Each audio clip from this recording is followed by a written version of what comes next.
வணக்கம். இன்னைக்கு ஹெல்தியான பயோட்டின் ரிச் ஸ்மூதி எப்படி பண்ணுறதுன்னு பார்க்கலாம்.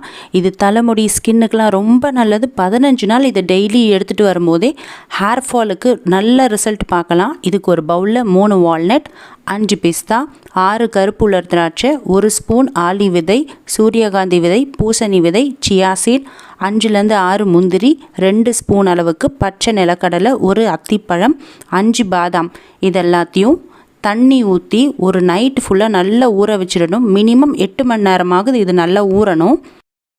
இப்போ ஒரு பிளெண்டரில் நம்ம ஊற வச்சதெல்லாம் சேர்த்துடலாம். பாதாம் பருப்பு மட்டும் தோல் நீக்கிடுங்க. 3 பேரிச்சம்பழம், துண்டு துண்டாக நறுக்கின 1 செவ்வாழைப்பழம், இது ஆப்ஷனல் தான்.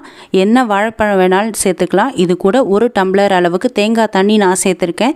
தேங்காய் பாலோ இல்லை பசும் பாலோ கூட சேர்த்துக்கலாம். இதெல்லாம் சேர்த்து அரைச்சா ஒரு ஹெல்தி அண்ட் டேஸ்டியான ஸ்மூதி ரெடி. ட்ரை பண்ணி பாருங்கள். வணக்கம். இன்னைக்கு